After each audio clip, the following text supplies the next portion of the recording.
Let me introduce Krystal Mazzolla. She is the owner of the Healthy Relationship Foundation, and she is a licensed marriage and family therapist and also a published author. Her book is The Codependency Recovery Plan, and she is just amazing around this topic. So please welcome the gorgeous Krystal Mazzolla. Welcome. Thank you so much, Gina, for the warm welcome. I really am glad to be here. Absolutely. So I'm in the scenario of I'm at home with my daughter and my husband, he's in law enforcement, so he is still working every day. So I'm not in that scenario where we're both stuck at home, which I think a lot of couples are, and they've never been like that in their life.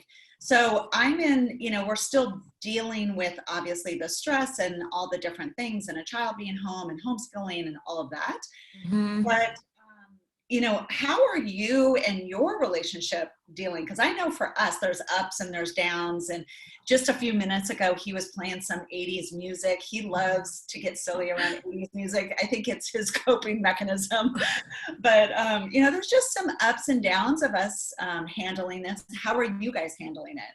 So overall, I feel like we're handling things really well. It did help that my boyfriend was already working from home before this all started.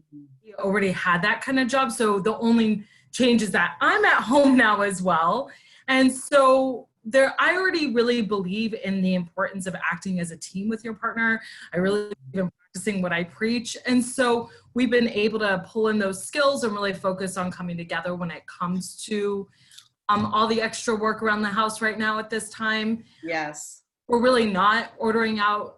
We're really preparing all of our food at home. And so overall it's been well, but some of the adjustments is I've tried to maintain our weekly date night, which is Thursday, but it's, just last night we were talking about it. It's just not the same. And we're definitely watching way more TV than we ever did. I'm someone who tries to limit my screen time, and I'm just trying to accept that this is a new time, that there's more stress, and that watching some TV at the end of the night when we've been around each other all day is an okay way to just kind of relax and unwind. Yes, yes. And cooking, cooking is somewhat of a new thing in our family now that my daughter's a little older to learn how to cook, and she can chop things and she can participate. So I think that, we have to get better and better. Neither one of us are good.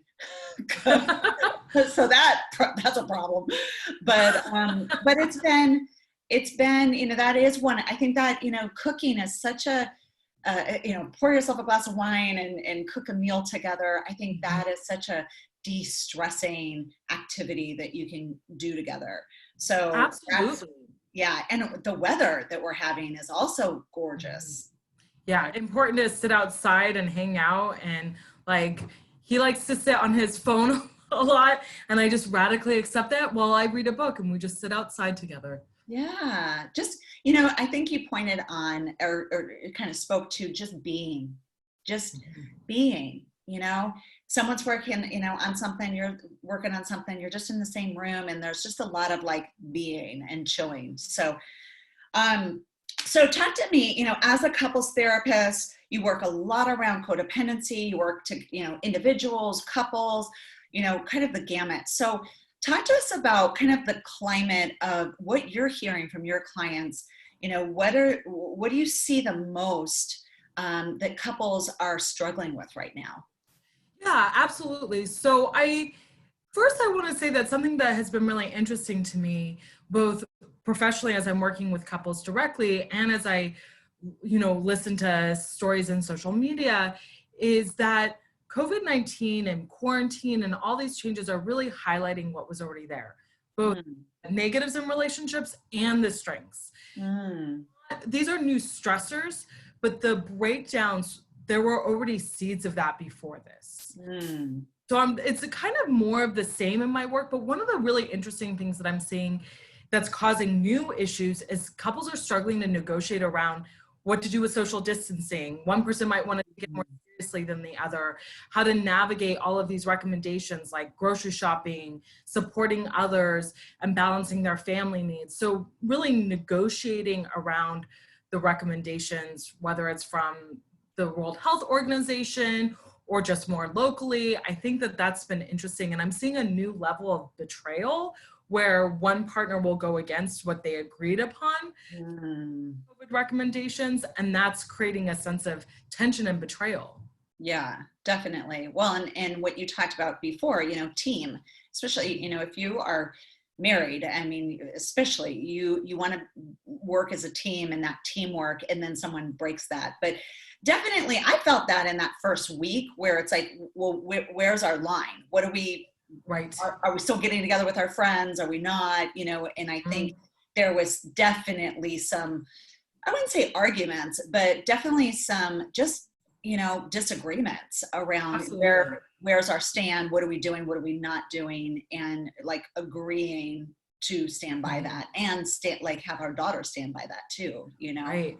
Because her friends, I mean, are a big part of her life. So that was a really hard line and I think it goes to any boundaries. And you made such a good point that, whatever was there before, all the good and all the bad is just brought to light, and I think that like any challenge I've learned in the 3 or 4 really, really horrible times in my life, is exactly that. It's like you become more of yourself, the good and the bad. And I think what I'm seeing is because you're stuck in your house, you're seeing it like a mirror. It's like right there. You can't run.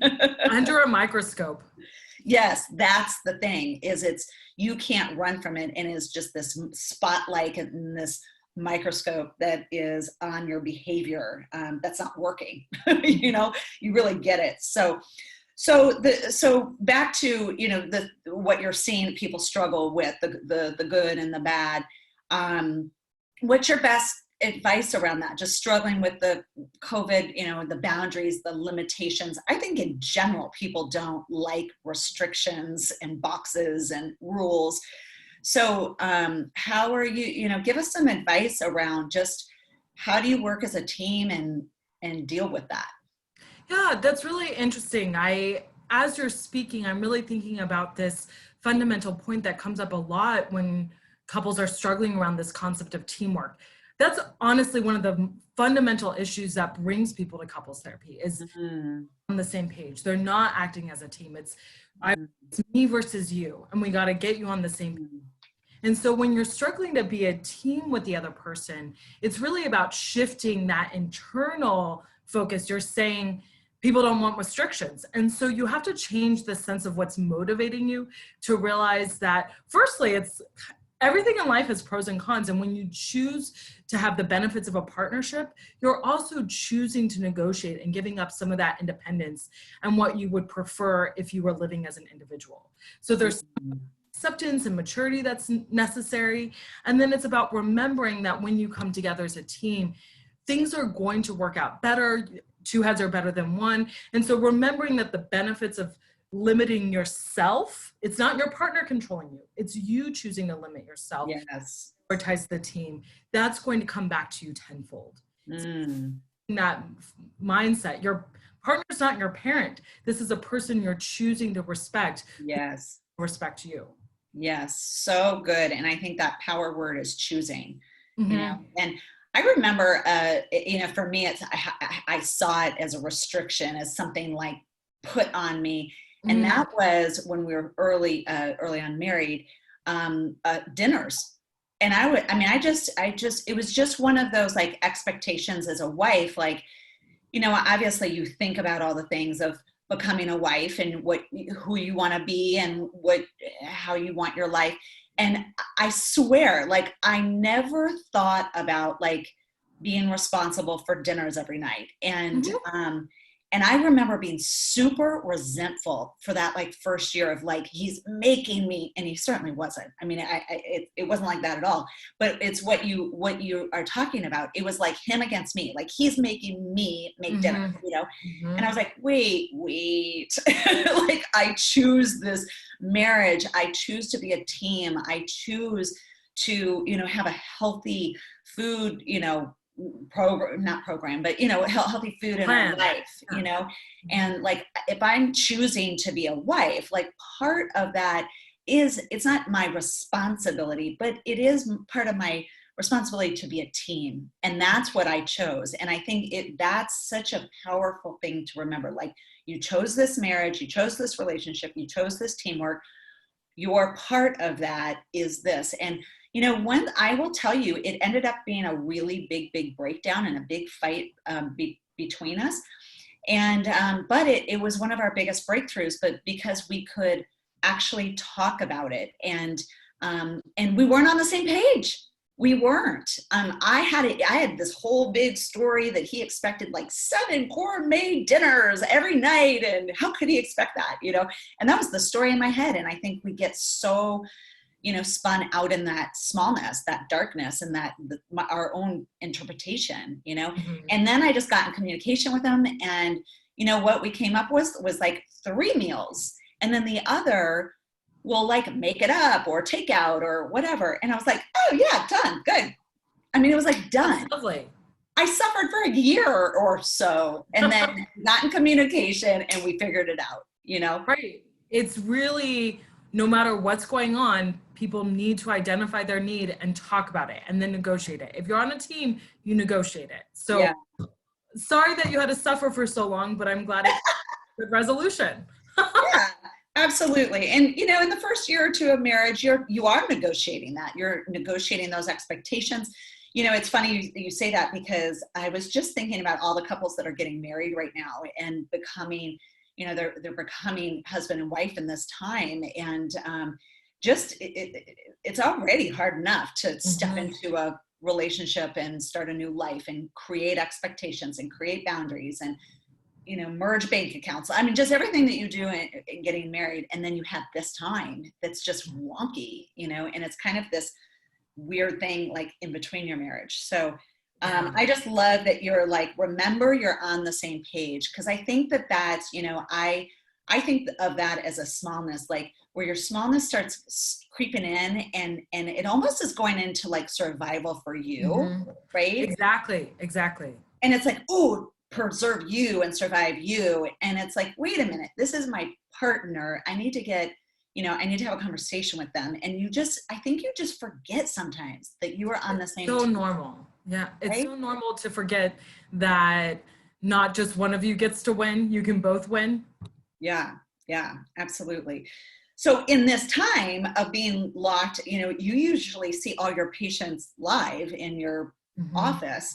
So how does that work for you now? Well, I was able to transition over a month ago now to telehealth. It's all HIPAA compliant. Everything's private. It's through a separate virtual system. And so now I can meet with couples virtually, and it's been overall really smooth transition. And the cool thing now that I have telehealth is I can actually work with clients throughout Arizona, just not those in the Valley, because I am licensed in Arizona.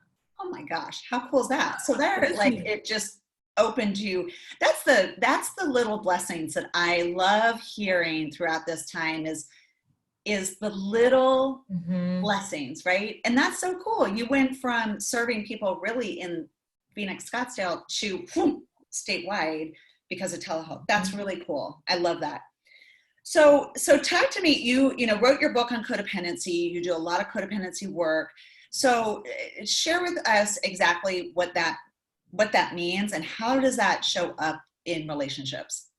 Yeah, it's really interesting. Codependency is one of those terms where people don't really know what it means. Yeah. But a lot of people are kind of like, I think I might be codependent, but it's just really vague, the definition. And so really simply, I like to describe codependency as when you have an external focus on the world, trying to figure out who you are, who you should be, what you should value, what you should need based on what others think, whether that's other people in your life directly or society. Whereas when you're interdependent, that's the opposite of codependent. You really are centered and grounded in who you are authentically. You know what you need and value. You know what you prefer. You know who you are. And then you negotiate with others from that place of knowing. So good. So when you're codependent with, say your marriage is very codependent, like what are some signs, or what does that actually look like? How does that show up? One of the common ways that it shows up is that, first of all, codependents are extreme people pleasers. So they're the type of people who might not ever speak up for themselves. If their partner acts in an extreme way, maybe they blow up and there's some name calling, they're gonna brush it under the table. Oh no, that's okay. And they're going to feel really resentful. One of the key signs that you might be codependent is if you often feel resentful and victimized in your relationships, you likely are codependent. So, because it comes from this place of never honoring what you really need. So then you feel resentment and victimized. It's actually something you're doing it to yourself by not sharing your need and what your limits are. Right. So is one way it shows up, and also an extreme need to control others. So in my codependency, I would have really been focused on, for example, I shared how my boyfriend and I will sit outside and he's on his phone and I'm reading a book. I like the paper. And in my codependency, I would have fixated on, why isn't he reading more? What is he looking at? What is he doing? I need him a paper book so I feel comfortable reading a paper book. And instead, now that I have recovered and I'm in my interdependency, I know he gets to read whatever format he prefers. So there's an extreme need to control others. The classic example is really with someone in their addiction or their alcoholism. The codependent person, well, actually both people are codependent, but the classically codependent person will fixate on that person's recovery so that they are okay and they. Wow. So in this time of being stuck together, I mean, all of that is just like, right? I mean, if you're already obsessed with external and what they're doing, and you're not standing up for your own boundaries, your own needs, I think that is probably the biggest thing that I hear a lot of people saying about past relationships or their growth, of saying, I never asked for what I needed. Not only did I not ask for it, I didn't even know it. Like, I was just constantly in denial of what I need right now, whether it's emotional, physical, mental, so I think that ability to ask for what we need, negotiate what we need, and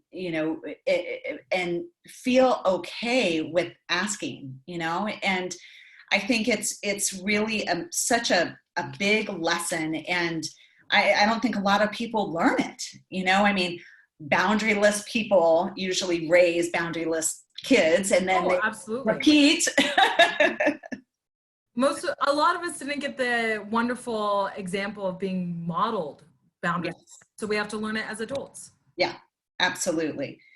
So if people are kind of stuck in that place of not, whether it's not feeling worthy enough, I mean, to me, that self-esteem piece of not feeling worthy enough to ask for what they, or recognize what they need.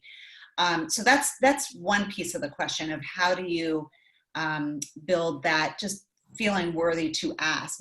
But the second part of just the asking, like, how do you, maybe you don't deal with the worthy part, you just don't ask. You don't ask for what you need. You don't put boundaries. So how does someone start asking? And asking, I think a big thing that I hear is people don't want to, what's the word? Like, they don't want to look needy. And they also don't want to look egotistical. Asking for what you need is egotistical, or it's needy. So I think there's a lot of stories around, right? So what would your advice be around asking? Well, firstly, with interdependence, which is the opposite of codependence, we know that we're responsible to care for ourselves. So I'm the one that has to do my own self-care plan. I'm the one who has to work out my body and go to work for myself. And my partner's responsible for those things too, or my friends or my whoever. And then we can come together and support each other. There's some things that we need other people for. We need other people to be our coach or our therapist. And so we need other people to come together in that middle place. And so fundamentally, as human beings, we're designed to need other people's support. So I would want to just reinforce that point. The first part is really about self-esteem. I think one of the ways that we realize that we're worthwhile and that our needs matter is that we practice loving ourselves. We don't get to self-love overnight. it's through a self-care plan, showing ourselves consistent care and love, that we start to realize how worthy we are. Yeah. That's the first part, is we have to practice getting to self-love. We don't fall in love with a stranger, so we have to practice the same thing with ourselves. And then if you really don't know what to say, the first part is to really get clear on what you need. Sometimes people are really confused on what they need. So you might need to sit down and maybe journal about it and really contemplate it. So first, identify the basic need. It should be just one thing at a time. And really, without judgment, bring that to that person by just noticing the facts. So I noticed over the last week, I washed the dishes 7 out of 10 times. I noticed. Bring it up to them. And then you let them know how you feel. Perhaps I feel frustrated. I feel overwhelmed. I need us to do the dishes equally. Right. I love that. It's not coming at them like, you, blah, blah, blah, blah. Right. No judgment. No matter how much you want to, it will never be effective. Yes. Not effective. And then you'll think that your needs don't matter or people don't want to honor them, when it was the way you delivered it that was the problem. Yes. I wish we had a board, like a Jeopardy board of all the like horrible sayings that you could say, and we could flip it over, effective or not effective, effective or not effective, because it sounds like a fun game. You know, I just think that we, you know, our emotions can get so, we can go such 100% to a trigger in 2 seconds, you know, especially if we haven't spoken up about something and it's building and building and building. Oh, yeah. Boom. And then, you know, that moment. So I feel like that's a growth point that I have had. We're celebrating our 15 year anniversary this year. Congratulations. And man, if I rewound to year 1 of marriage, you know, that communication piece, oh my gosh. And we were 2 pretty healthy, very independent people, married later in life, you know, and it's not like, oh, we didn't know who we were, weren't in the world, we were 19. No. And it still was a struggle, you know, that clean communication, without that blaming and that shaming. I think year 1, I would have been like, I have done the dishes. You know, you can do them next time. You know, I mean, you just get so riled up sometimes, and we just are not mindful of, take a breath, recognize the frustration. How can I say this to them with, you know, with calm and with a request, you know, something that one of the good habits my husband and I have created is using the words, I have a request. You know, and it's a little, and we both know it. It's in lieu of like, you're making me mad. And instead of saying that, it's like, I have a request. Will you please do the dishes tomorrow night? Or I have a request. Can you go to the store next time instead of me? You know, so it's just a easy, clean, you know, and I think that's the dance of a relationship, right? Of finding words where you can speak your truth, but it's not about punishing, and it's not about shaming and judging and all that stuff that can get in the way, right? Because if we're on the same team, we're going to communicate gently, no matter how much our ego is feeling so mad about it. We gotta take care of that part of us somewhere else, not bring it onto our partner and attack them. Right. So good. And that ego can so get in the way and want to be right. You know, I think that's a huge piece in relationships. And I'm sure you see it a lot where all the time they're arguing over something. I mean, it's like, you know, again, I think that's where what I said earlier about like where there's something in us that like wants to be right, you know, and it doesn't even matter if the other person is suffering or being punished, you know, you want to be right no matter what. And there's that piece of that, it's that ego piece that so can ruin marriages, right? Absolutely. Absolutely. And so one of the things with that is, you know, one of the things I practice is dialectical behavior therapy. And it really, those conversations are transformed when I remind people of dialectical thinking, which is this concept that one or more things that seem like opposites can be true at the same time. So you're right and your partner's right because it's your truth. And then the work is to just negotiate that. It's both true. You're both right. That's so good. So good. I love that. So tell us, where does someone get your book and what is your website? How can people find you? Yeah, so the easiest place to find my book is going to be Amazon. It's also on Audible. And so it's the Codependency Recovery Plan, a 5-step guide to understand, accept, and break free of the codependent cycle. I have a complimentary workbook that's being published on May 5th. So that will be, yeah, so I'm really excited about that. And then my website is it's healthyrelationshipfoundation.com. And online scheduling is available there, and clients can also reach out to me, or potential clients, for a free 15-minute consultation. Great. Awesome. And everything is telehealth right now. It is. For now, it's all telehealth. Yeah. Good. Well, it's such, I mean, what a blessing. You know, I was joking with my husband, if this happened in my first business, you know, there was no technology. In my first business, I didn't even have email, if that tells you anything. Oh, wow. We faxed each other things. So, or couried, you know, you would send a carrier to send documents or whatnot. So this, you know, this whole thing is such a blessing with all this technology that we can stay connected, and friends, spouses, parents, you know, we're staying connected with our family in North Carolina. So, and this opportunity to Exactly. have you on. So, well, thank you so much for coming on, sharing your wisdom. You're amazing in this work. And I am just so passionate about healthy relationships. I think it's just such a blessing to our society and our community. And there's nothing better than it's really to me, the foundation of our society is healthy relationships. So I love the work that you're doing, your books, all the speaking that you do.